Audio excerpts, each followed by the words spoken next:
Hello dear students, welcome to Magnet Brains. मैं संचिता जैन आप सभी के सोशल साइंस एजुकेटर आज के सेशन में लेके आई हूँ क्लास 10th की सामाजिक विज्ञान में ज्योग्राफी के चैप्टर नंबर 4 के most important question answer. Chapter number 4 जिसका नाम है कृषि यानी कि एग्रीकल्चर, और ये चैप्टर हम कई सारे पार्ट्स में कर चुके हैं।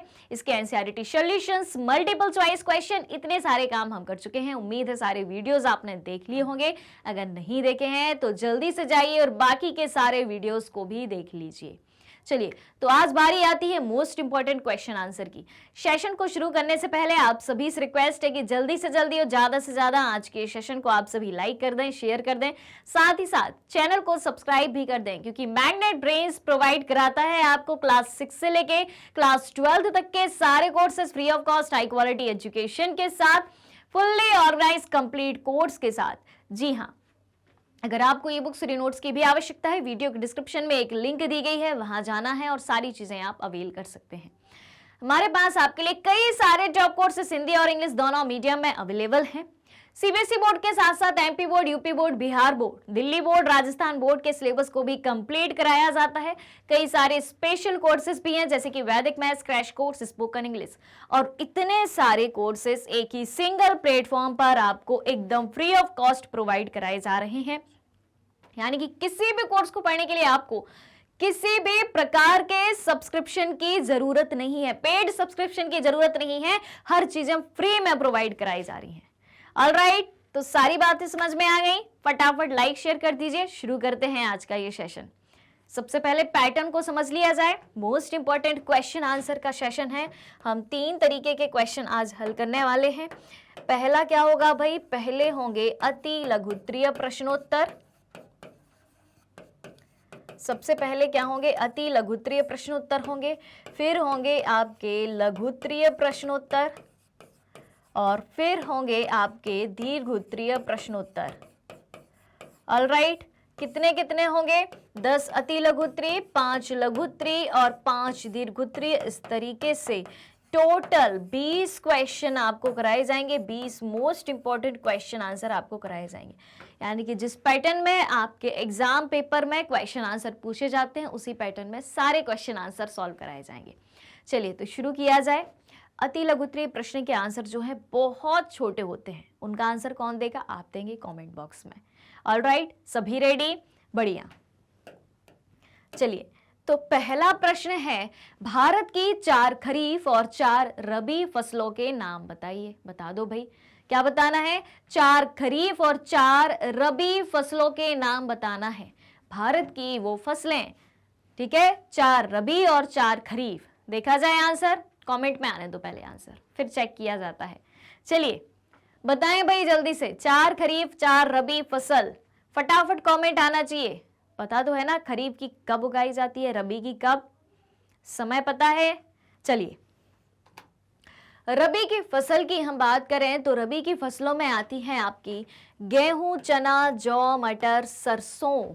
ठीक है, रबी की फसल। समय कब से कब तक है? रबी की फसलों की हम बात करें तो अक्टूबर से मार्च तक का समय। फिर खरीफ की फसल की बात करें तो चावल, मक्का, ज्वार, बाजरा, अरहर, मूंग। कब की फसल है ये? किस मौसम की फसल है? मानसून, यानी कि वर्षा ऋतु में उगाई जाने वाली फसल है। जुलाई में उगाई जाती है, जून जुलाई में, और अक्टूबर नवंबर तक इनको काट लिया जाता है। क्लियर है बात? ठीक है, चलें फिर आगे। चलिए, एक सवाल हो चुका है। दूसरा सवाल है, रोपण कृषि की 2 विशेषताएं बताइए। रोपण कृषि की 2 विशेषताएं आपको बतानी है। देखें क्या है रोपण कृषि की 2 विशेषताएं। तो रोपण कृषि जो है व्यापक क्षेत्र में करी जाती है, बहुत बड़े क्षेत्र में करी जाती है, और अधिक पूंजी और अधिक श्रम की आवश्यकता होती है। अब जब आप सोचो, पहली बात क्या बताई मैंने कि एक बहुत बड़े व्यापक क्षेत्र में करी जाती है। जब कोई भी फसल बड़े क्षेत्र में उगाई जाएगी तो पैसा ज्यादा लगेगा कि नहीं लगेगा? बिल्कुल लगेगा। ज्यादा श्रम लगेगा? लगेगा। ज्यादा मेहनत लगेगी? लगेगी। ज्यादा मजदूर लगेंगे? लगेंगे। ज्यादा मजदूर लगेंगे, ज्यादा पैसा लगेगा उनको देने के लिए? बिल्कुल लगेगा।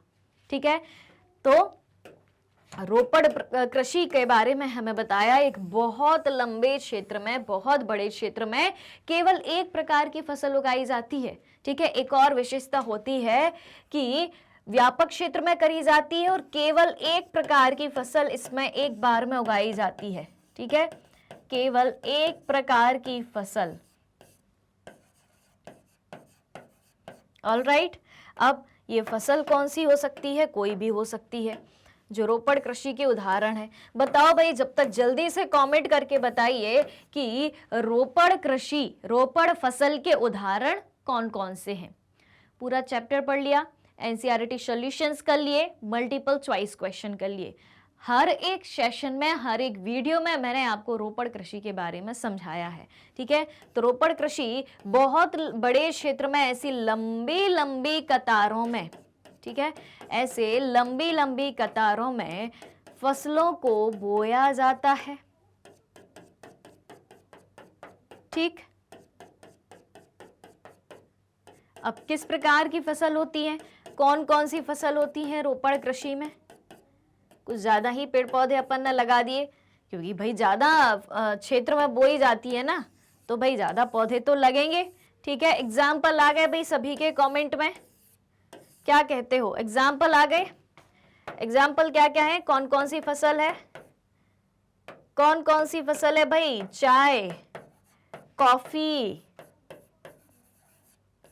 गन्ना आदि, ये फसलें किस प्रकार की फसलें हैं? रोपड़ कृषि फसलें हैं।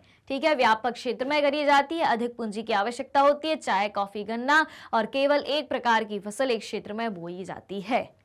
चलिए, अब क्या है? क्वेश्चन नंबर 3 है, दलहन तथा तिलहन फसलों के 4 उदाहरण लिख दो। लिख दो भाई, 4 दालों के नाम लिख देना है दलहन में, 4 तिलहन फसलें जिनसे तेल निकाला जाता है। किस किस चीज से तेल निकाला जाता है? लिख दो जल्दी से, फटाफट कमेंट आना चाहिए, आंसर आप ही बताएंगे। ठीक है, दलहन तथा तिलहन फसलों के 4 उदाहरण, एग्जाम्पल आपको बताने हैं। देखा जाए, चलिए, तो दलहन के उदाहरण है अरहर, अरहर की दाल, पीली वाली दाल जो हम रोज ही खाते हैं। ठीक है, मूंग की दाल, मूंग की दाल छोटे दाने में पीले रंग की भी आती है, हरे रंग की छिलके लगी वाली दाल भी आती है। उड़द की दाल, उड़द की दाल काले रंग की छिलके लगी भी आती है, बिना छिलके वाली भी आती है। मटर दलहन फसल है।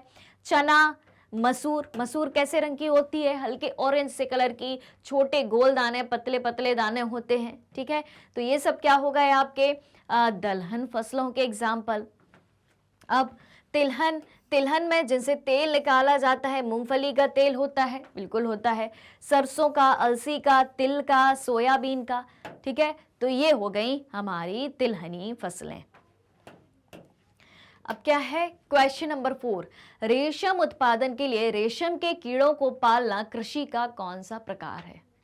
क्या पूछा है? रेशम उत्पादन के लिए रेशम के कीड़ों को पालना कृषि का कौन सा प्रकार है? बताओ भाई।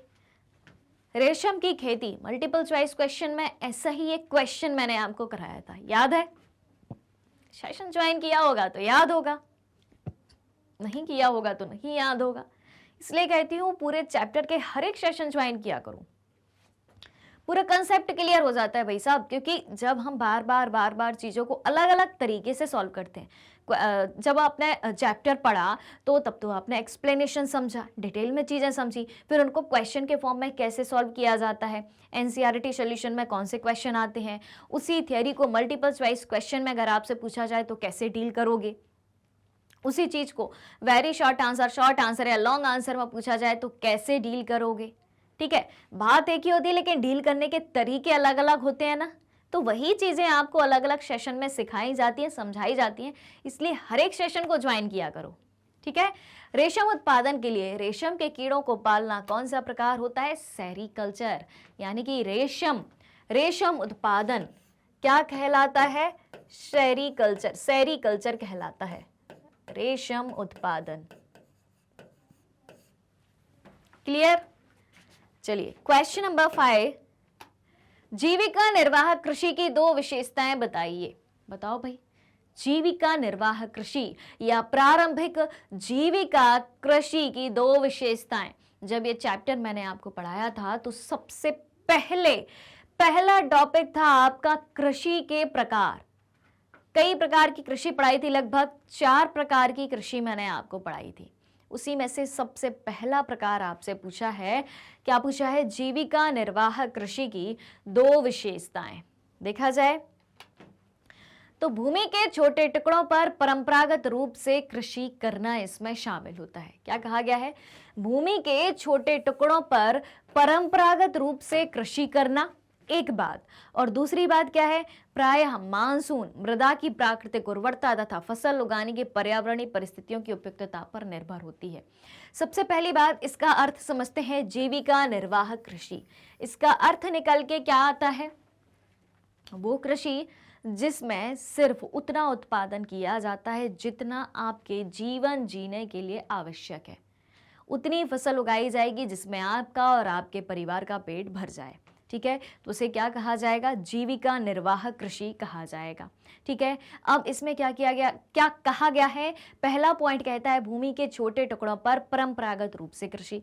भूमि का बहुत छोटा टुकड़ा होता है, ये समझ लो कि छोटा किसान जो है, जिसके पास 2 हेक्टेयर से भी कम भूमि उपलब्ध है, वो उस भूमि पर खेती कर रहा है, फिर परंपरागत रूप से कर रहा है। अब भूमि का छोटा सा टुकड़ा है, छोटा किसान है, तो क्या आधुनिक तरीकों से, महंगे तरीकों से वो खेती कर सकता है? नहीं कर सकता। तो पारंपरिक तरीकों से ही खेती करेगा। पारंपरिक तरीके क्या होते हैं? जैसे कि परंपरागत बीज का प्रयोग करेगा वो। ठीक है, पुराने कृषि यंत्रों का प्रयोग करेगा, जैसे कि हल, खुरपी, डाओ, इसका प्रयोग करेगा। ठीक, इस तरीके से करी जाएगी। कोई भी रासायनिक उर्वरक का प्रयोग नहीं करेगा। परंपरागत खाद का या गोबर खाद, कंपोस्ट खाद का प्रयोग करेगा। ठीक, यानी कि प्राकृतिक खाद का प्रयोग करेगा। ऑलराइट, ठीक है, तो इस तरीके से ये खेती करी जाती है। फिर पानी के लिए, सिंचाई के लिए किस पर डिपेंड रहेगा? सिर्फ और सिर्फ बारिश के पानी, वर्षा के पानी, यानी कि मानसून पर निर्भर करेगा। अब मिट्टी में वो कोई भी केमिकल फर्टिलाइजर का उपयोग नहीं कर रहा है, तो मिट्टी की जो प्राकृतिक उर्वरता है, ठीक है, सिर्फ और सिर्फ उसी पर डिपेंड रहेगा।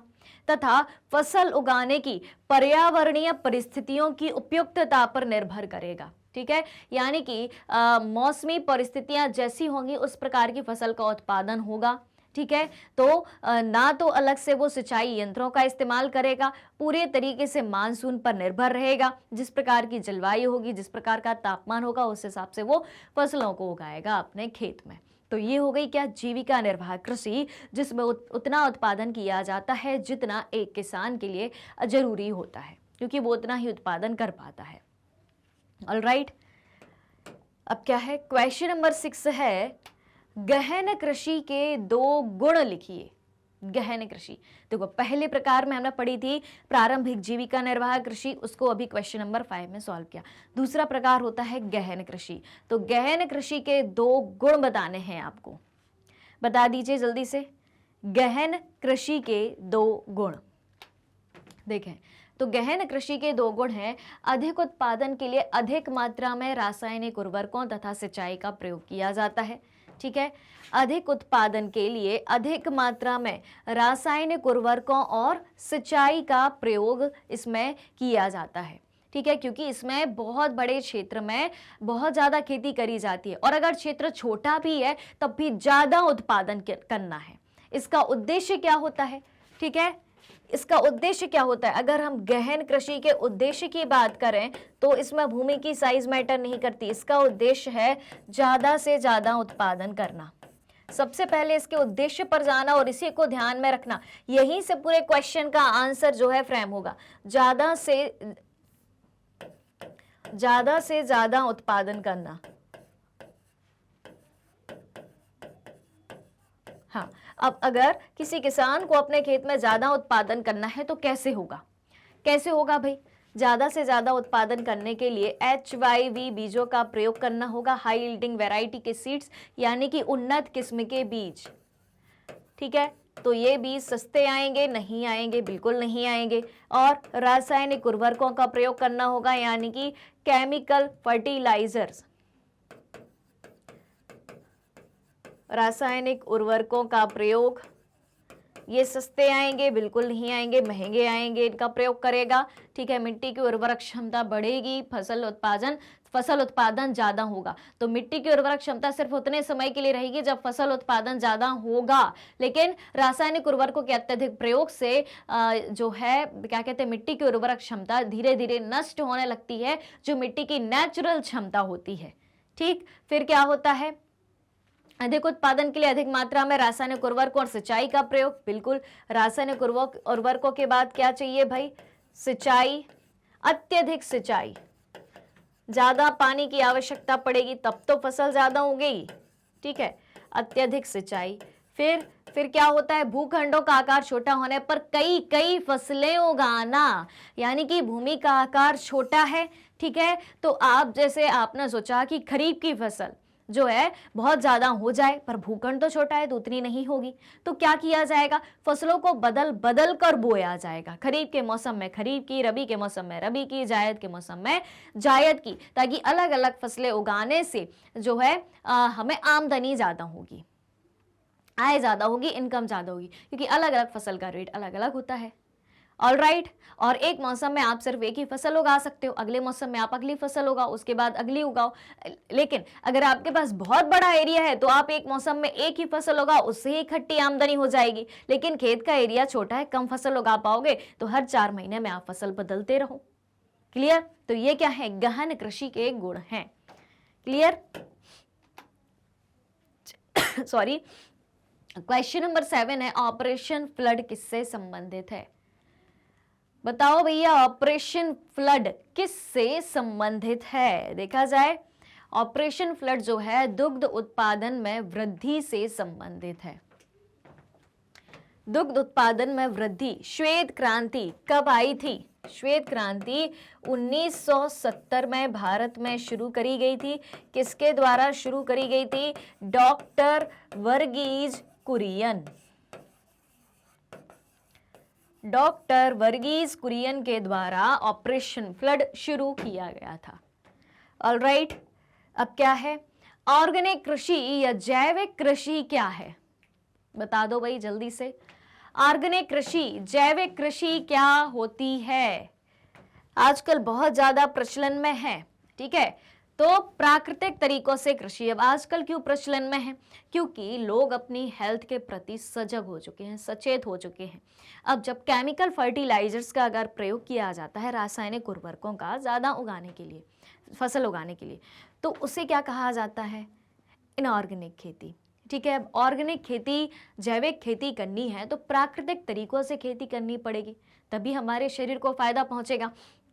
तो प्राकृतिक तरीकों से कृषि, उर्वरकों कीटनाशकों का प्रयोग ना करके कृषि करने को कार्बनिक कृषि या ऑर्गेनिक कृषि या जैविक कृषि कहते हैं। ठीक है, जिसमें प्राकृतिक तरीकों से खेती करी जाती है, गोबर खाद का प्रयोग किया जाएगा, कंपोस्ट खाद का प्रयोग करा जाएगा, मिट्टी की स्वयं की उर्वरक क्षमता के अनुसार ही उत्पादन करा जाएगा। ऑलराइट, क्लियर है बात। चलिए, सुनहरा रेशा किस फसल को कहा जाता है, बता दो भाई। सुनहरा रेशा किस फसल को कहा जाता है, देखा जाए। चलिए, तो सुनहरा रेशा कहा जाता है भाई साहब जूट या पटसन को। किसको कहा जाता है, सुनहरा रेशा जूट या पटसन को कहा जाता है। जूट या पटसन किस रंग का होता है, सुनहरे रेशे का, जूट की जब हम रस्सी देखते हैं, इतनी लंबी लंबी रस्सी सुनहरे रंग की होती है। ठीक है, और उसका पौधा कितना होता है, लंबा लंबा पौधा होता है उसका। किस एरिया में करी जाती है, भारत की अगर हम बात करें तो वेस्ट बंगाल, बिहार, इन इलाकों में सबसे ज़्यादा जो है हमारा जूट पाया जाता है। क्यों, क्योंकि पानी की आवश्यकता इसको ज़्यादा होती है और उन्हीं इलाकों में नदियों द्वारा बाढ़ का पानी बहाकर लाया जाता है। ठीक है, चलिए, क्वेश्चन नंबर 10 है, कर्तन दहन कृषि या स्थानांतरी कृषि को विभिन्न देशों में किस नाम से जाना जाता है। कर्तन दहन, करो और जला दो, कर्तन यानी कि करना, दहन यानी कि जला देना, तो कर्तन दहन कृषि या स्थानांतरी कृषि, करो जलाओ दूसरी जगह जाओ। स्थानांतरी कृषि यानी कि दूसरी जगह जाना, एक जगह खेती करी मतलब पहले तो एक जगह के पेड़ों को जलाया, कर्तन दहन कृषि, झूम कृषि, स्थानांतरित कृषि कैसे कहते हैं, कैसे होती है, क्या प्रक्रिया होती है? तो ये सबसे पहली बात तो ये, अगर हम भारत की बात करें तो पूर्वोत्तर भारत में होती है, नॉर्थ ईस्ट में होती है, नॉर्थ ईस्ट इंडिया में होती है। फिर उसके बाद क्या किया जाता है कि किसी एक क्षेत्र के जंगल के कुछ भाग को जलाया जाता है, फिर उसकी जो जंगल की राख हमें मिलती है उस राख में बीजों को रोपा जाता है, उसमें खेती करी जाती है।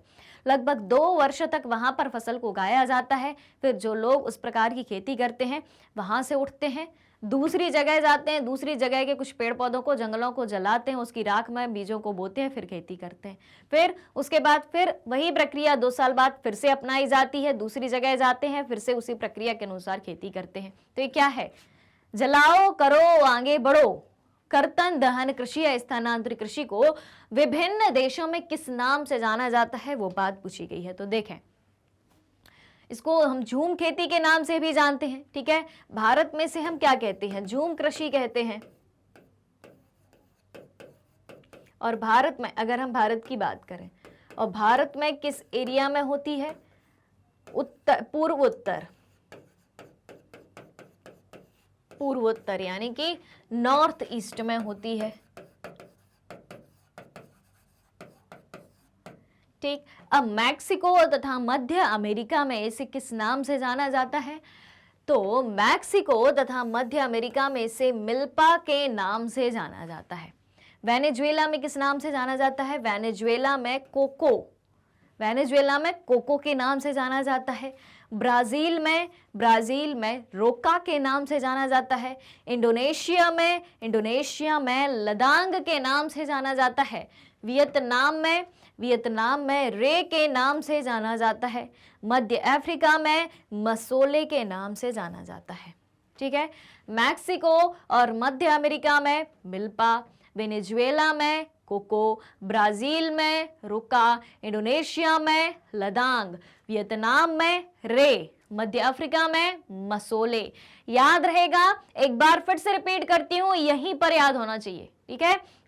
मेरी क्लास की एक गारंटी है और ये 100% गारंटी है कि जो भी स्टूडेंट जुड़ते हैं यहीं पर सारी चीजें याद हो जाती है, क्योंकि हर चीज बहुत अच्छे से ट्रिक के माध्यम से समझाई जाती है। आपने शॉर्ट्स में भी देखा होगा, कई सारी चीजों को आपको ट्रिक के माध्यम से एकदम रटवा दिया जाता है। तो एक बार फिर से रिपीट करते हैं, मैक्सिको और मध्य अमेरिका, माँ से मैक्सिको, माँ से मध्य अमेरिका, माँ से मिल्पा, याद हो गई बात।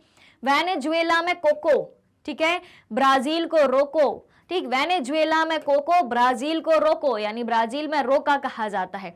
इंडोनेशिया में लदांग कहा जाता है। वियतनाम में कहा जाता है रे, और मध्य अफ्रीका मतलब मसोले। ऑलराइट, चलिए अब है लघुत्तरीय प्रश्न स्टार्ट हो चुके हैं। 10 अति लघुत्तरीय प्रश्नों की डील हुई थी, करा दिए, सारे याद हो गए पूरे कंसेप्ट के साथ, एकदम क्लियर। तो जल्दी से कमेंट करके बता दो कि हाँ मैम सब कुछ क्लियर है। और अगर कहीं भी एक भी डाउट है, एक भी सवाल है, तो जल्दी से वो भी कमेंट करके बता देना है कि मैम ये चीज क्या होती है, एक बार फिर से इसको बता दो, तो आपको हर चीज बिल्कुल बता दी जाएगी। ऑलराइट, कमेंट में आपका आंसर पहुंचा दिया जाएगा। अब क्या है, लाइक शेयर भी कर दो भाई साहब, ठीक है। और चैनल को सब्सक्राइब नहीं किया है तो चैनल को सब्सक्राइब भी कर दो। लघुत्तरीय प्रश्नों में क्वेश्चन नंबर 11 है और पहला लघुत्तरीय प्रश्न है, सीरीज का 11वां प्रश्न लघुत्तरीय का है। पहला प्रश्न, भारतीय अर्थव्यवस्था में कृषि का क्या महत्व है? ये सवाल अगर आपको एग्रीकल्चर आपकी क्लास में पढ़ाया है, सीधी बात है, आप किसी भी क्लास के स्टूडेंट अगर एग्रीकल्चर आपने पढ़ा है तो ये सवाल 100% की बात है कि ये आएगा, ठीक है। भारतीय अर्थव्यवस्था में कृषि का क्या महत्व है देखा जाए तो देखो भाई, सबसे पहले हम शुरुआत करेंगे कि 2/3 जनसंख्या कृषि कार्यों में संलग्न है, ठीक है। और इसके पहले हम और क्या लिख सकते हैं, भारत कृषि प्रधान देश है, भारत एक कृषि प्रधान देश है, शुरुआत ही ऐसी कर ली, ठीक है, कृषि प्रधान देश है। अब कृषि प्रधान देश है, कृषि सबसे ज्यादा होती है तो कृषि का महत्व तो होगा। कैसे होगा? क्योंकि 2/3 जनसंख्या कृषि कार्यों में लगी है, यानी कि लगभग 67% जनसंख्या, 67% पॉपुलेशन किस में लगी है? कृषि कार्यों में लगी है, ठीक है। कृषि किस प्रकार की क्रिया है? कृषि एक प्राथमिक क्रिया है। ठीक है। फिर विभिन्न उद्योगों के लिए कच्चा माल कहाँ से प्राप्त होता है? कृषि क्षेत्र से ही प्राप्त होता है। अगर कृषि क्षेत्र नहीं होगा तो औद्योगिक क्षेत्र कैसे चलेगा? उद्योगों के लिए रॉ मटेरियल कहाँ से मिलेगा? और उद्योगों के लिए ज्यादा से ज्यादा रॉ मटेरियल प्राप्त हो, उद्योगों का ज्यादा से ज्यादा विकास हो, इसी के लिए तो हरित क्रांति चालू करी गई थी भाई साहब, ताकि हरित क्रांति के माध्यम से जब रासायनिक उर्वरकों का प्रयोग किया जाएगा, ठीक है, हाई यील्डिंग वैरायटी के सीड्स का प्रयोग किया जाएगा, उन्नत किस्म के बीजों का प्रयोग किया जाएगा, आधुनिक कृषि यंत्रों, ट्रैक्टर का, थ्रेसर का, हार्वेस्टर का, इन सब का प्रयोग किया जाएगा, पंपिंग सेट का प्रयोग किया जाएगा सिंचाई के लिए, तो क्या होगा? कृषि में उत्पादन ज्यादा होगा। कृषि में उत्पादन ज्यादा होगा तो उद्योग धंधे विकसित होंगे।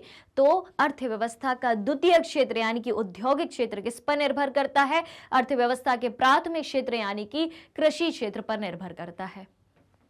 ऑलराइट, तो 2/3 जनसंख्या कृषि कार्यों में लगी हुई है। कृषि एक प्राथमिक क्रिया है। विभिन्न उद्योगों के लिए कच्चा माल कौन उपलब्ध करवाएगा? विभिन्न उद्योगों के लिए कच्चा माल कृषि क्षेत्र ही उपलब्ध करवाएगा। भारत की प्राचीन आर्थिक क्रियाएं क्या है? कृषि ही है। किस पर निर्भर करती है? कृषि पर। और पिछली कुछ शताब्दियों में कृषि कार्यों में क्रांतिकारी परिवर्तन आया है। क्रांतिकारी परिवर्तन किस रूप में आया है? हरित क्रांति के रूप में, यानी कि ग्रीन रिवॉल्यूशन के रूप में। क्लियर है बात? एकदम क्लियर? यहां तक कोई डाउट? सब कुछ समझ में आ रहा है? सब बन रहा है? क्या कहते हो? फिर चले आगे। भारतीय अर्थव्यवस्था में कृषि का महत्व क्या क्या है, समझ में आ गई बात। और हाँ, अगर कृषि क्षेत्र नहीं होगा तो तृतीय क्षेत्र की क्रियाएं भी रुक जाएंगी। कैसे? क्योंकि प्राथमिक क्षेत्र पर निर्भर करता है द्वितीय क्षेत्र, और प्राथमिक क्षेत्र और द्वितीय क्षेत्र की उत्पादन में मदद कौन करता है? प्रोडक्शन में हेल्प कौन करता है? तृतीय क्षेत्र करता है। स्वयं तो उत्पादन नहीं करता, लेकिन इनकी हेल्प करता है। पर इनकी हेल्प कब करेगा? जब ये क्षेत्र काम करेंगे तब ना हेल्प करेगा। ठीक है, तो हमारा आधार क्या है? हमारे देश की अर्थव्यवस्था का आधार क्या है? मूल आधार क्या है? कृषि क्षेत्र है, प्राथमिक क्षेत्र है। ठीक है, क्लियर हो गई बात? तो ये सवाल आप लिख के ले लो कि पूछा ही जाएगा। वेरी मोस्ट इंपॉर्टेंट है, VIMP क्वेश्चन है। ठीक है, एकदम समझ लेना, रट लेना, जैसे भी बने। वैसे समझा दिया है तो कंसेप्ट तो क्लियर होगा, रटने की जरूरत तो है नहीं। चलिए, सवाल है अगला। सरकार द्वारा किसानों के हित में किए गए संस्थागत सुधारों के बारे में लिखें। बताओ भाई, सरकार द्वारा किसानों के हित में कौन कौन से काम करे गए हैं? बता दो जल्दी से, देखा जाए तो। देखें, पहली बात तो यह है कि फसलों की बीमा सुविधा देना। किसानों को क्या किया है? अगर किसी भी तरीके से, किसी भी कारण से फसल खराब होती है और अगर किसान ने अपनी फसल का बीमा करवाया है तो सरकार जो है उसे पैसा देगी मुआवजे के रूप में। सहकारी बैंकों का विकास कर किसानों को ऋण सुविधा उपलब्ध करवाई है, या ताकि किसान जमींदारों के या स्थानीय व्यापारियों के या साहूकारों के चंगुल में ना फंसे। पैसा उधार लेने के लिए, अगर किसानों को पैसा उधार लेना है, लोन की जरूरत है, पूंजी की जरूरत है, तो सहकारी बैंकों का विकास सरकार ने किया है। फिर फसलों के समर्थन मूल्य का उचित निर्धारण कर प्रोत्साहित करना। अब इसका क्या मतलब है? न्यूनतम समर्थन मूल्य तय करके सरकार ने किसानों से अनाज खरीदने का काम किया है। किसान जब अनाज को बोते हैं, उसको बोने से पहले ही किसान उनकी फसल का मूल्य तय कर देती है, और जब फसल कट के आती है तो सरकार डायरेक्ट किसान से उस मूल्य पर फसल खरीद लेती है। ऑलराइट, फिर अगली बात क्या है? फिर है मौसम संबंधी सूचनाओं को समय समय पर प्रसारित करना।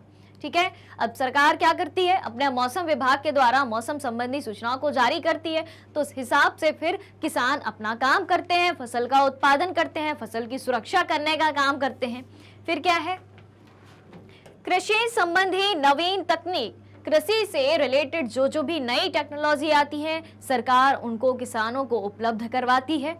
और औजारों, उर्वरकों आदि से संबंधित कार्यक्रम रेडियो तथा दूरदर्शन पर प्रसारित करे जाते हैं। ये चीजें उपलब्ध करवाने के साथ साथ, सस्ती ब्याज दरों पर उपलब्ध करवाने के साथ साथ किसान क्या करती है? इनसे किसानों को, हमारे देश के किसानों को परिचित कराने के लिए दूरदर्शन के माध्यम से और आकाशवाणी के माध्यम से कार्यक्रम प्रसारित करके किसानों तक ये सारी जानकारी पहुंचाती है। क्लियर है? यानी कि एक तरीके से सरकार दूरदर्शन और आकाशवाणी के माध्यम से किसानों को ट्रेनिंग दे रही है। क्लियर? तो सरकार द्वारा किसानों के हित में किए गए संस्थागत सुधार जो हमसे पूछे गए थे उनकी जानकारी भी हमें मिल गई। अब क्या है, क्वेश्चन नंबर 13 है, भारत में घटते खाद्य उत्पादन के लिए उत्तरदायी प्रमुख कारणों का वर्णन करो। भारत में जो धीरे धीरे खाद्य उत्पादन, फूड प्रोडक्शन घटता जा रहा है, ठीक है, खाद्य उत्पादन यानी कि फूड प्रोडक्शन घटता जा रहा है, उसके कारण क्या क्या हैं देखे जाएं तो गैर कृषि उपयोग के साथ प्रतिस्पर्धा के कारण बोए गए क्षेत्र में कमी। पहली बार क्या है, गैर कृषि उपयोग के साथ प्रतिस्पर्धा के कारण, कंपटीशन के कारण जो बोया गया क्षेत्र है उसमें कमी आ रही है। ठीक है, क्योंकि वो क्षेत्र जो कृषि के काम में नहीं आ रहा, जनसंख्या बढ़ती जा रही है। पहली बात, जनसंख्या बढ़ रही तो उसके रहने के लिए घर तो चाहिए कि नहीं चाहिए। और जब हमने रासायनिक उर्वरकों का प्रयोग करना चालू किया, केमिकल फर्टिलाइजर्स का प्रयोग करना चालू किया, तो जमीन भी धीरे धीरे बंजर होती गई। हमने किस उद्देश्य के साथ इनका प्रयोग करना चालू किया कि ज्यादा से ज्यादा उत्पादन प्राप्त हो, तो फसल तो ज्यादा होगी, लेकिन एक समय बाद जब ज्यादा उनका उपयोग किया गया, केमिकल फर्टिलाइजर्स का ज्यादा उपयोग किया गया, तो क्या हुआ, जमीन बंजर होती गई। यानी कि वो कृषि भूमि जिस पर खेती का काम किया जाता था वो गैर कृषि कार्यों में उपयोग की जाएगी क्योंकि वो बंजर हो गई है। ठीक, एक बात। दूसरी बात, रासायनिक उर्वरकों, कीटनाशकों के अधिक उपयोग के कारण उपजाऊ क्षमता में कमी आ गई उसी जमीन पर। फिर असक्षम तथा अनुचित जल प्रबंधन ने जलाक्रांतता और लवणता की समस्या को उत्पन्न किया है। जब हमने ज्यादा से ज्यादा जल का उपयोग किया कृषि में सिंचाई के लिए, तो भाई जल की कमी तो आएगी, भूमिगत जल की कमी आएगी। और जब इन रासायनिक उर्वरकों और कीटनाशकों का प्रयोग किया जाता है तो ये मिट्टी के सहारे जमीन में नीचे तक पहुंच जाते हैं, और जो हमारा भूमिगत जल होता है उसको भी ये रासायनिक उर्वरक यानी कि केमिकल फर्टिलाइजर्स उसको भी पॉल्यूटेड कर देते हैं, भूमिगत जल को प्रदूषित कर देते हैं। अब भूमिगत जल को आप प्रदूषित करोगे तो क्या होगा, जल खराब होगा, जल प्रदूषण की समस्या बनेगी। और जब आप अधिक सिंचाई की जरूरत होगी फसल को, तो भी भूमिगत जल स्तर कम होगा कि नहीं होगा। तो जलाक्रांतता से क्या मतलब है, यहाँ पर जल की कमी। जलाक्रांतता का मतलब क्या है, जल की कमी। ऑलराइट, तो असक्षम तथा अनुचित जल प्रबंधन ने जलाक्रांतता यानी कि जल की कमी और लवणता की समस्या को उत्पन्न कर दिया है। ऑलराइट, तो इसलिए भारत में कृषि उत्पादन कम हो रहा है, खाद्य उत्पादन कम हो रहा है, फूड प्रोडक्शन धीरे धीरे कम होता जा रहा है। और इसी की वजह से, अब इन सब कारणों की वजह से हुआ। पहले हमने क्या सोचा कि भाई साहब हमें देश का विकास करना है, उद्योगों के लिए भी कच्चे माल की जरूरत है, इतनी बड़ी जनसंख्या के लिए फसल का उत्पादन करना है, तो रासायनिक उर्वरक, कीटनाशक, सिंचाई के नए नए तरीके, इन सब का उपयोग किया, जिससे भूमि धीरे धीरे बंजर होती गई। हमारे स्वास्थ्य पर भी उन केमिकल फर्टिलाइजर्स का गलत असर पड़ा। तो अब हम वापस किसकी तरफ लौटने लगे हैं भाई साहब, ऑर्गेनिक कृषि, ऑर्गेनिक एग्रीकल्चर की तरफ। ठीक है, ऑर्गेनिक फार्मिंग की तरफ, यानी कि कार्बनिक कृषि, जैविक कृषि, प्राकृतिक रूप से जो कृषि करी जाती है उसकी तरफ लौटने लगे हैं। यानी कि प्राचीन समय में जो सारी चीजें अपनाई जाती थी और पुराने समय का व्यक्ति जिस कारण से स्वस्थ रहता था, उन सारी चीजों को अब धीरे धीरे हम अपनाने लगे हैं। यानी कि जो आधुनिकता की तरफ हम तेजी से मूव कर रहे थे, फिर देखा कि भाई साहब आधुनिकता तो 4 दिन की चांदनी है, 4 दिन की चकाचौंध है कि नहीं, है इससे घाटा ही। तो हम परंपरागत चीजों की तरफ लौटने लगे। अब क्या है, क्वेश्चन नंबर नहीं, आगे ही है, अभी 2 पॉइंट और हैं। अत्यधिक भूजल दोहन के कारण भूमिगत जल स्तर गिर गया, बिल्कुल गिरा है, क्योंकि ज्यादा से ज्यादा सिंचाई करी गई खेतों की। तो अत्यधिक भूजल दोहन के कारण भौम जल स्तर गिर गया है, इससे कृषि लागत में वृद्धि हो रही है। भूमिगत जल स्तर कम होगा, फिर पंपिंग सेट के माध्यम से नहरें बना के, बांध बना के सिंचाई के साधन जुटाए जाएंगे, तो कृषि लागत में वृद्धि होगी। अपर्याप्त भंडारण क्षमता तथा बाजार का अभाव भी देखा गया है। ये सारी चीजों का सामना अब हमें करना पड़ रहा है। अब पूछा है हरित क्रांति की 4 हानि बता दो।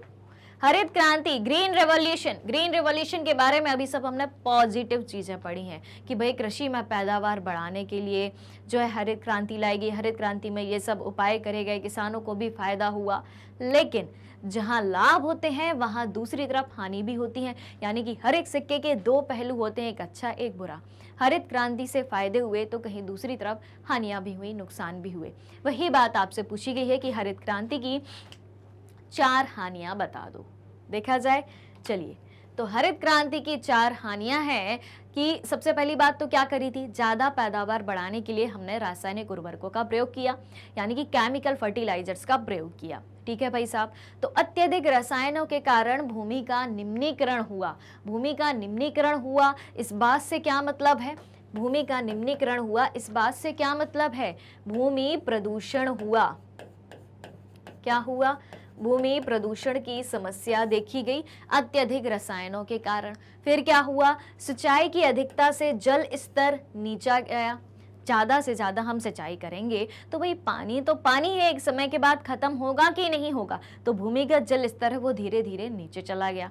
फिर जैव विविधता समाप्त हो रही है। जैव विविधता, जैव विविधता क्या कहलाती है, यानी कि जब किसी एक क्षेत्र में बहुत सारे पेड़ पौधे प्राणी एक साथ रहते हो, काफी सारी मतलब एक क्षेत्र में जितनी हरियाली होनी चाहिए, जितने पेड़ पौधे होने चाहिए, जितने प्राणी होने चाहिए उतने हो, तो उसे क्या कहा जाता है, जैव विविधता। विविधता यानी कि डाइवर्सिटी। ठीक है, जैव विविधता का मतलब क्या होता है, बायोडाइवर्सिटी, यानी कि बहुत सारे प्रकार के जब पेड़ पौधे जीव जंतु एक क्षेत्र में निवास करते हैं तो उस क्षेत्र को जैव विविधता क्षेत्र कहा जाता है। वो धीरे धीरे खत्म हो रही है हरित क्रांति के कारण। जी हाँ। फिर अमीर और गरीब किसानों के मध्य अंतर बढ़ गया, बिल्कुल बढ़ गया। अब जब हरित क्रांति की बात आई, हरित क्रांति की शुरुआत हुई, तो हरित क्रांति की शुरुआत कहाँ से होती है, उसकी आवश्यकताओं से। किन किन चीजों की आवश्यकता होती है, जहां से हरित क्रांति शब्द की शुरुआत होती है वहीं से शुरुआत होती है ज्यादा खर्चे की। ज्यादा खर्चे कैसे, अब भाई आधुनिक बीज चाहिए, बिल्कुल चाहिए। ठीक है, आधुनिक बीज यानी कि हाई यील्डिंग वैरायटी के सीड्स चाहिए। ठीक है भाई, एक बात हो गई। फिर आधुनिक कृषि यंत्र चाहिए। आधुनिक कृषि यंत्र कौन कौन से होते हैं भाई साहब, ट्रैक्टर, हार्वेस्टर, थ्रेसर। ठीक है भाई, पैसा लगेगा, बिल्कुल लगेगा। ठीक है, उसके बाद क्या होगा भाई, सिंचाई के साधन चाहिए, ज्यादा सिंचाई। फिर रासायनिक उर्वरक, कीटनाशक,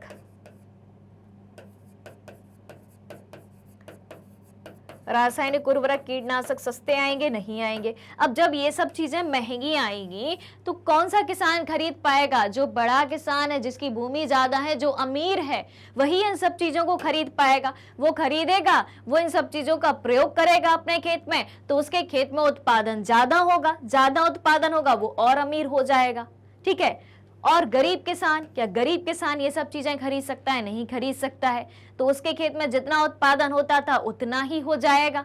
ऊपर से अमीर किसानों के यहाँ पहले वो काम करने जाता था, लेकिन अब उस गरीब किसान का स्थान यानी उस मजदूर का स्थान उन मशीनों ने ले लिया। भाई मशीनों ने ले लिया तो उसका वहां भी रोजगार छिन गया, यानी कि गरीब किसान और ज्यादा गरीब हो गया, अमीर किसान और ज्यादा अमीर हो गया। तो गरीब और अमीर किसानों के मध्य इसके कारण अंतर बढ़ता ही जाता है। क्लियर? चलिए अब क्या है, क्वेश्चन नंबर 15 है, लघु उत्तरीय प्रश्न है।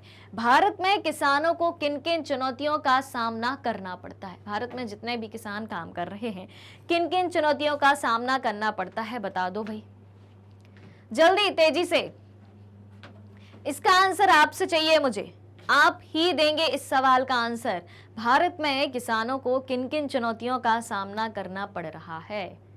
देखा जाए, देखो, मानसून की अनिश्चितता, क्योंकि खेती के लिए सबसे जरूरी क्या है, मानसून, पानी, बारिश। और भारत में बारिश हमेशा एक सी नहीं होती है, हमेशा समय पर नहीं होती है। किसी वर्ष बारिश बहुत ज़्यादा हो जाती है, किसी वर्ष बहुत कम होती है, या लेट आता है मानसून। कायदे से जून में आ जाना चाहिए लेकिन काफ़ी समय बाद आता है। तो क्या है ये, जब जरूरत थी खेती को तब पानी नहीं, तो ये क्या है, मानसून की अनिश्चितता। किसानों को नुकसान होगा, बिल्कुल होगा। गरीबी और ऋण का दुष्चक्र, कोई किसान गरीब है, ठीक है, आधुनिक चीज़ों को नहीं अपना पा रहा है, खेती करने के लिए भी पैसा उधार लेगा और मान लो उसकी खेती से उतनी पैदावार नहीं हो पा रही है जितनी उसे ज़रूरत है, तो वो पैसा उधार लेगा, तो पैसा उधार लेगा और उस पैसे को नहीं चुका पाया तो अब वो किस आधार पर पैसा उधार ले सकता है? उसके पास कुछ है तो नहीं जिसको गिरवी रख के वो पैसा उधार ले। तो बैंकों से तो पैसा उधार उसको मिल नहीं सकता। जो उसके गांव के बड़े बड़े जमींदार, अमीर किसान, साहूकार, बड़े बड़े व्यापारी होंगे उनसे लेगा, और वो जो है जमींदार लोग जो हैं, साहूकार लोग जो हैं, अमीर आदमी हैं, उनको बड़ी लंबी चौड़ी ब्याज दरों पर पैसा उधार देंगे, तो इसके पास कर्ज का बोझ बढ़ता जाएगा क्योंकि ये आसानी से कर्ज नहीं चुका पाएगा। कर्ज चुकाने के लिए कर्ज और ज्यादा लेना पड़ेगा दूसरी जगह से, तो गरीबी और ऋण का दुष्चक्र यानी कि उधार का जो पैसा लिया है, कर्जा है जो है उस पर बढ़ता जाएगा, कर्ज के जाल में फंसता जाएगा।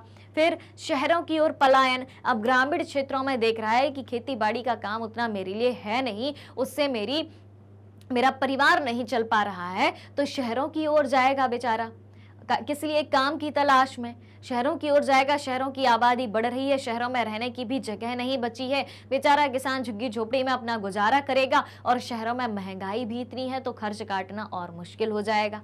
फिर सरकारी सुविधाओं तक पहुंचने में कठिनाई और बिचौलिए। जी हाँ, जो सरकार सुविधाएं देती है खास तौर से गरीब किसानों को, वो एक तो उसकी जानकारी नहीं मिल पाती किसान को कि सरकार ने कौन सी योजना चलाई है, और जानकारी मिली भी तो सही तरीके से नहीं मिलेगी, और अगर सही तरीके से जानकारी मिल भी गई तो मान लो ये बीच के जो बिचौलिए हैं, दलाल हैं, वो आ जाते हैं कि चलो सरकार का काम हम आपको करा के देते हैं, तो इसका काम वहीं बिगड़ जाएगा। यानी कि सरकार किसानों के लिए प्रयास कर रही है, ऐसा नहीं कि नहीं कर रही है। मैंने पिछले क्वेश्चंस में और चैप्टर में भी कई सारे प्रयासों को देखा कि सरकार ने किसानों के लिए क्या क्या किया है, लेकिन ये जो बीच के व्यक्ति होते हैं ये बीच में आके सारा गेम बिगाड़ देते हैं, इससे किसानों को प्रॉब्लम होती है। अंतरराष्ट्रीय प्रतियोगिता, जी हाँ, इंटरनेशनल कंपटीशन खेती के क्षेत्र में लगा हुआ है। हर देश हर एक मामले में सबसे पहले पायदान पर पहुंचना चाहता है, उसके कारण भी भाई भारतीय किसानों को चुनौतियों का सामना करना पड़ रहा है। ऑलराइट, क्लियर है? चलिए, जीविका निर्वाह कृषि तथा वाणिज्यिक कृषि में अंतर बताओ। क्वेश्चन नंबर 16 है। दीर्घ उत्तरीय प्रश्न चालू हो चुके हैं। आज की सीरीज का प्रश्न क्रमांक 16 और दीर्घ उत्तरीय प्रश्न का पहला प्रश्न है। किसमें अंतर पूछा है? जीविका निर्वाह कृषि और वाणिज्यिक कृषि में अंतर बताइए। देख लेते हैं भाई साहब, ठीक है। तो सबसे पहली बात तो ये होती है कि जीविका निर्वाह कृषि क्या होती है। सबसे पहले इसकी डेफिनेशन को समझ लेते हैं। डेफिनेशन समझ ली, अंतर आपसे अपने आप बनते जाएंगे, कंसेप्ट क्लियर होता जाएगा। तो जीविका निर्वाह कृषि यानी कि उतनी ही कृषि की जाती है, किसान उतनी ही खेती करता है जितनी उसकी जीवन जीने के लिए आवश्यक है, जिसमें वो स्वयं का और अपने परिवार का पेट भर पाए, ठीक है। अब इसमें आधुनिक चीज़ों का प्रयोग नहीं किया जाता, पुरानी चीज़ों का प्रयोग किया जाता है जो पुराने कृषि के साधन थे, और इसमें अब जीविका के अनुसार ही खेती करी जा रही है। तो सीधी सी बात है, सीधा निष्कर्ष निकलता है कि उसके पास एक छोटा सा खेत है, ठीक। तो खेतों का छोटा आकार होता है इसमें।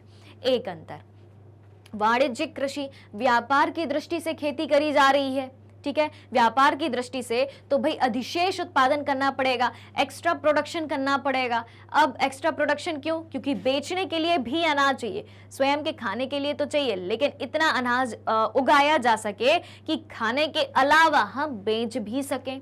तो भाई ज्यादा क्षेत्र में खेती होगी तो खेतों का आकार बड़ा होगा इसमें कि नहीं होगा, ठीक है। फिर क्या है? परंपरागत तकनीक तथा उपकरण। पुरानी तकनीक का प्रयोग किया जाता है, पुराने उपकरण का प्रयोग किया जाता है, और इसमें नवीन तकनीक और नए औजारों का प्रयोग किया जाता है। तो अंतर के आधार भी हम साइड में लिखते जाते हैं, ठीक है। तो आधार क्या क्या है? उन्हीं आधार को, उन्हीं पॉइंट्स को याद रखना है और उसके आधार पर आपको अंतर लिख देना है। पहला क्या बनेगा आपका?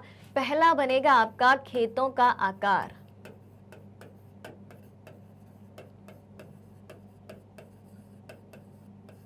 पहला क्या बनेगा? खेतों का आकार, जीविका निर्वाह में छोटा है, इसमें बड़ा है।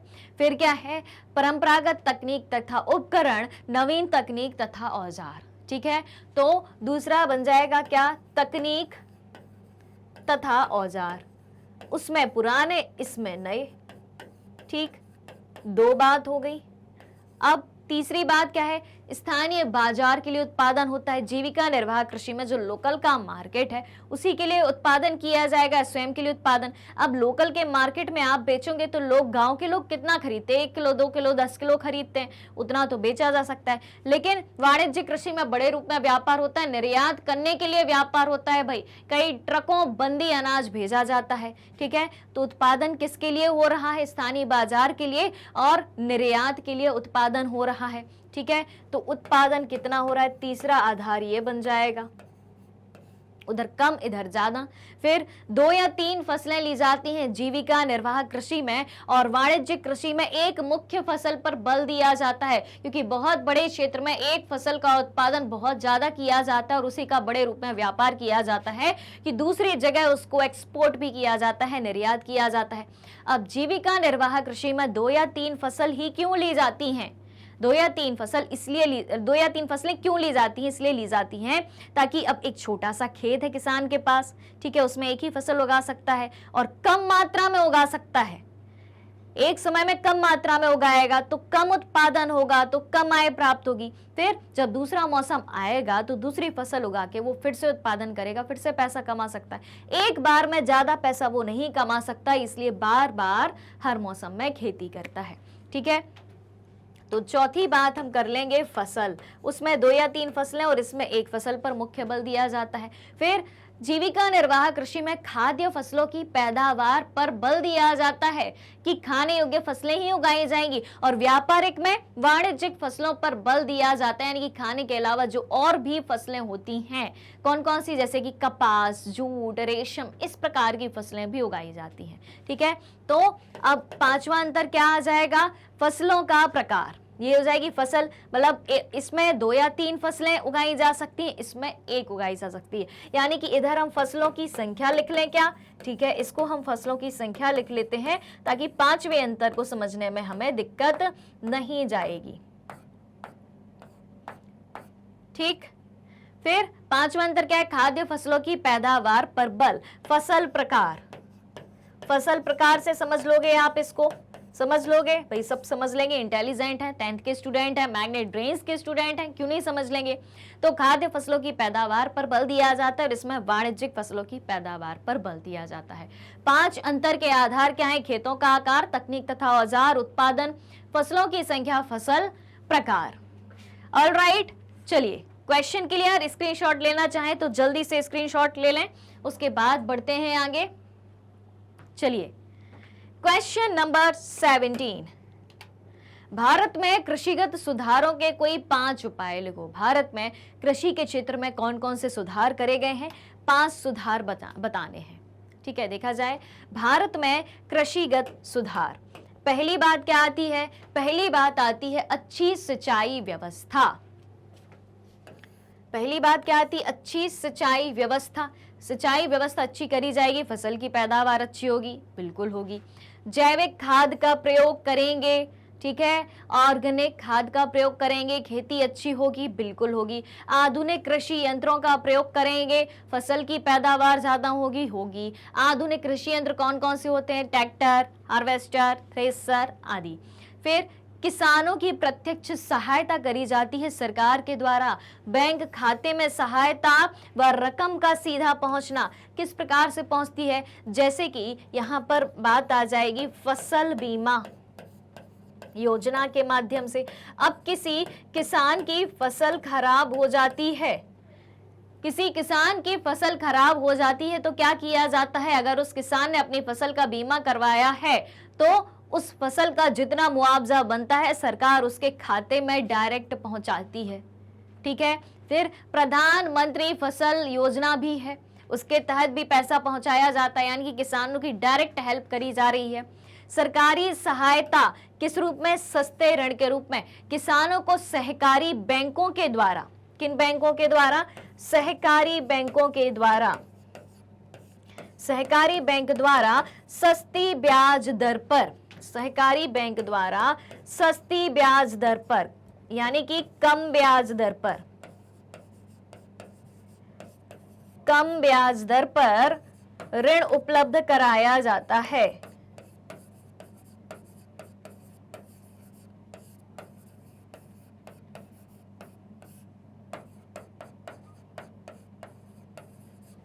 ऑलराइट, फिर बिजली पानी की सुलभता यानी कि बिजली पानी जो है आसानी से मिल जाता है। ठीक है, बिजली पानी के लिए जो है परेशान नहीं होना पड़ता। नहीं तो पहले क्या था, पहले बहुत ज्यादा लाइट जाती थी, किसानों को बिजली नहीं मिल पाती थी। कहो कि आधी रात में बिजली आ रही है तो किसानों को रात भर खेतों में इंतजार करना पड़ता था, जागना पड़ता था। अब 24 घंटे बिजली की सुविधा दी जा रही है, पानी की सुविधा दी जा रही है, तो किसानों को दिक्कत नहीं आती। फिर बाजारों तक सुगमता यानी कि बाजारों तक पहुंचना, जो किसान ने फसल पैदा करी है उसको बाजार में जाके बेचना है, तो अब बाजार तक फसल को ले जाने में सुविधा हो गई है। सरकार को डायरेक्ट वो अनाज मंडी में जाकर बेच सकता है। बीच के व्यक्तियों की भूमिका खत्म कर दी है। कैसे? न्यूनतम समर्थन मूल्य के तहत, क्योंकि किसान पहले ही फसल को बोने से पहले ही सरकार जो है किसान से डील कर लेती है कि इस प्राइस पर हम आपसे फसल खरीदेंगे, आपकी फसल तैयार होने दो। ठीक, फिर क्या है, कृषि संबंधी शिक्षा दी जा रही है किसानों को। किस माध्यम से दी जा रही है कृषि संबंधी शिक्षा? तो कृषि संबंधी शिक्षा जो है किसानों को आकाशवाणी के माध्यम से, दूरदर्शन चैनल के माध्यम से, रेडियो के माध्यम से दी जा रही है और मौसम संबंधी जानकारी भी दी जा रही है। तो किसान मौसम के अनुसार अपनी फसल के प्रति, अपनी खेती के प्रति सचेत रहते हैं। ऑलराइट, हमसे पूछा था भारत में कृषि के सुधारों के कोई 5 उपाय लिखिए, लिख दिए हमने। चलिए अब क्या कहानी है। काटना और जलाना कृषि की मुख्य विशेषताएं लिखिए अथवा आदिम निर्वाह खेती की मुख्य विशेषताएं लिखिए। काटना और जलाना, कर्तन दहन कृषि। बताओ भाई, आदिम निर्वाह खेती की मुख्य विशेषताएं देखा जाए। चलिए, तो काटना और जलाना अथवा आदिम निर्वाह खेती की मुख्य विशेषताएं कुछ इस तरीके से हैं। देखें तो इस प्रकार की खेती भारत के कुछ भागों में भूमि के छोटे छोटे टुकड़ों पर आदिम औजारों और परिवार समुदाय के श्रम का प्रयोग करके की जाती है। कैसे करी जाती है आदिम निर्वाह खेती? इस प्रकार की खेती भारत के कुछ भागों में भूमि के छोटे छोटे टुकड़ों पर की जाती है। आदिम औजारों, जो पुराने कृषि औजार होते हैं, ठीक है, उनके द्वारा करी जाती है। आदिम कृषि औजारों परिवार के श्रम के द्वारा, परिवार या उस कम्युनिटी के श्रम के द्वारा ही करी जाती है, ये बात हमें पता है।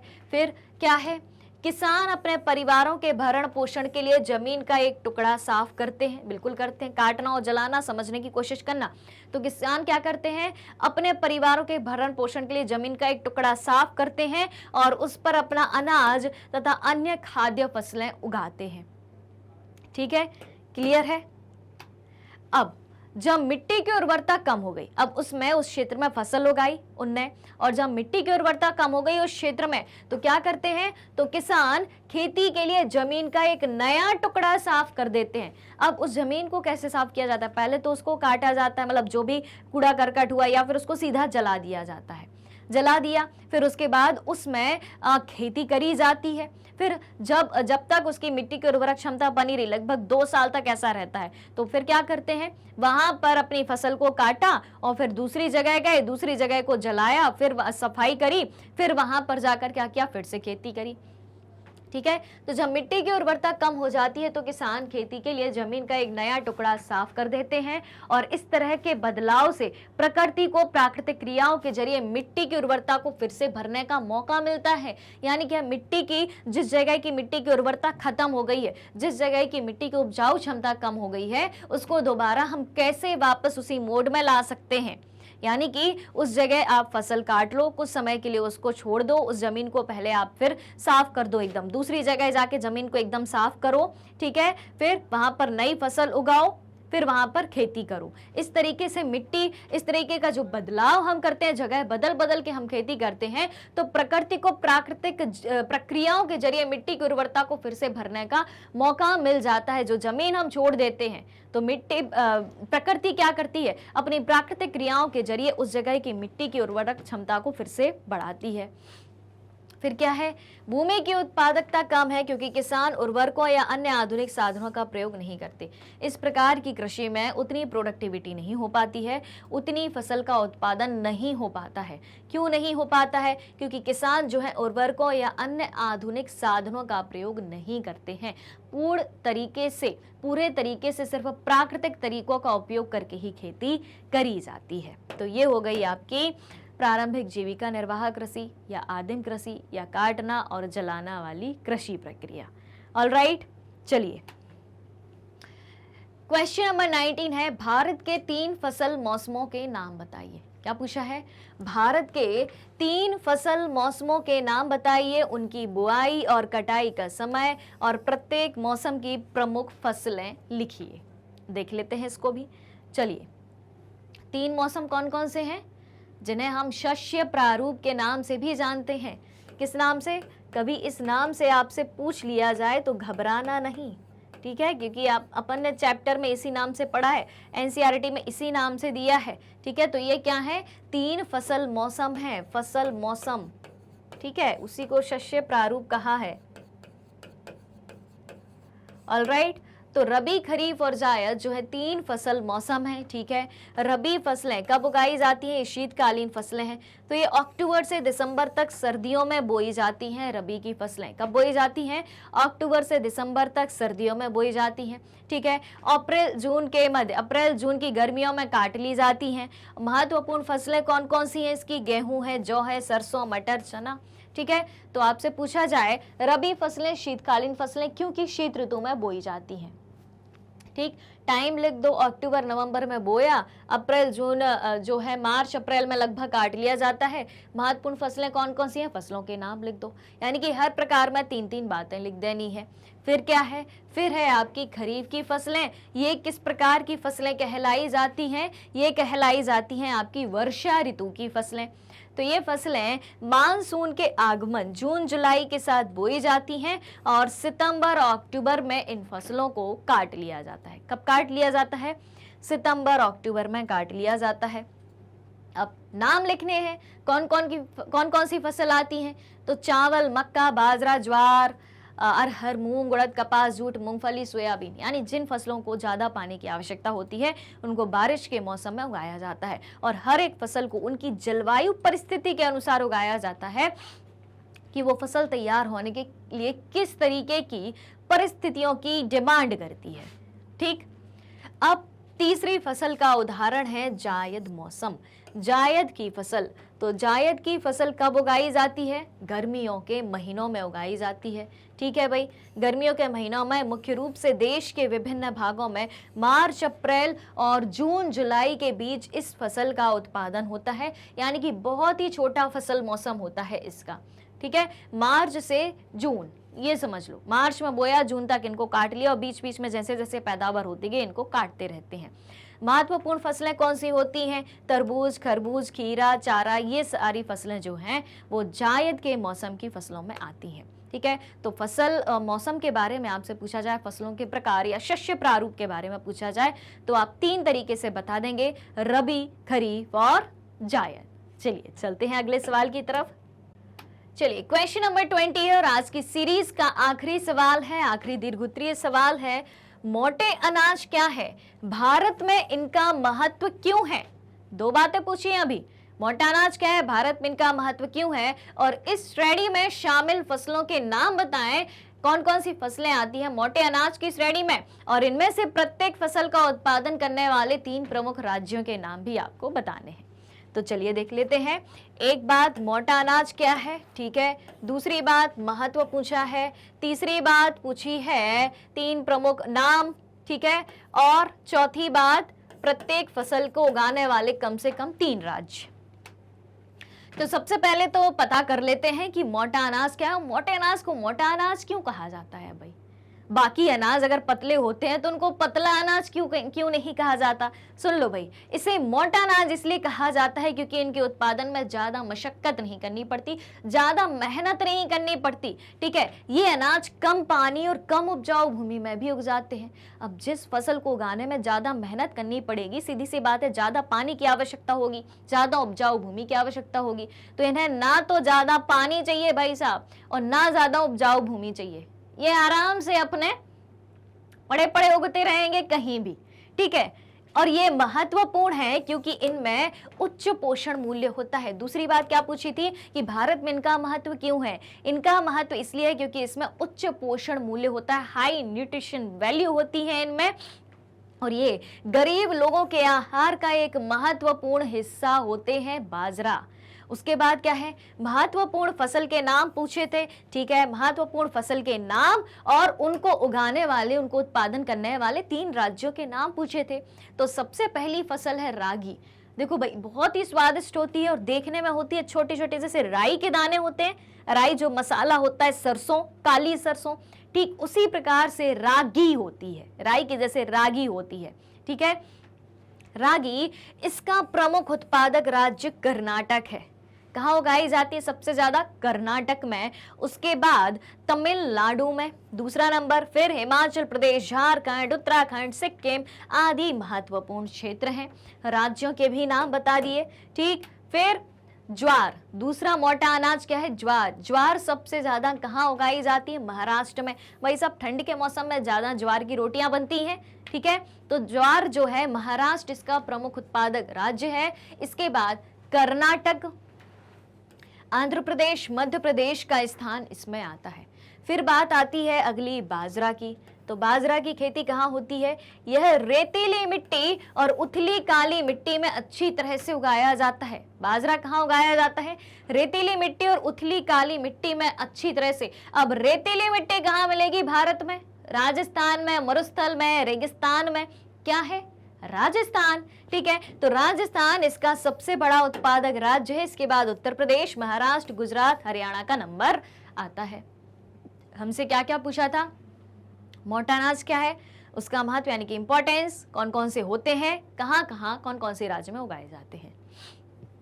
सारी बातें क्लियर? चलिए, तो अब बताओ, 20 सवाल करे हमने।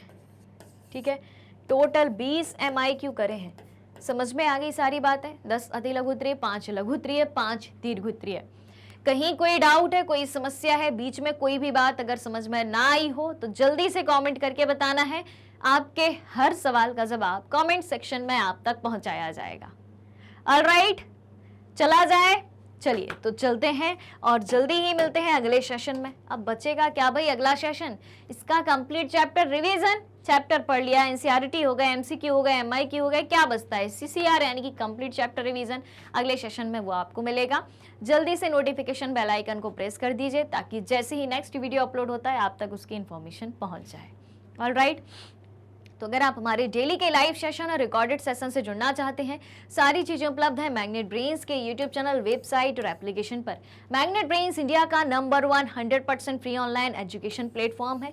इसके अलावा अगर आप ई बुक्स और ई नोट्स भी चाहते हैं, उसकी लिंक भी वीडियो के डिस्क्रिप्शन बॉक्स में दी गई है, वहां से आप अवेल कर सकते हैं। हमारे पास आपके लिए कई सारे टॉप कोर्सेस हिंदी और इंग्लिश दोनों मीडियम में अवेलेबल है। CBSE board, Delhi board, Bihar board, UP board, MP board, Rajasthan board के सिलेबस को कवर कराया जाता है।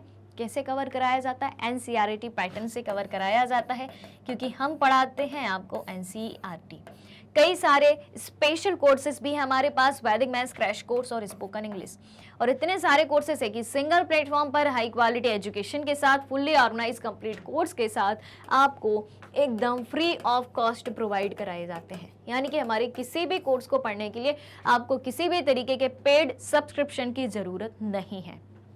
मैग्नेट ब्रेन्स यूट्यूब के अलावा अदर सोशल मीडिया प्लेटफॉर्म जैसे कि Facebook, Instagram, Twitter, Telegram, WhatsApp पर भी उपलब्ध है। आप हमें यहाँ भी फॉलो कर सकते हैं, यहाँ से भी सारी जानकारी प्राप्त कर सकते हैं। तो आज के सेशन को ज़्यादा से ज़्यादा लाइक और शेयर करते हुए चैनल को सब्सक्राइब भी करना है। हमारे साथ बने रहिए, जुड़े रहिए, पढ़ते रहिए, खुश रहिए। Thank you so much.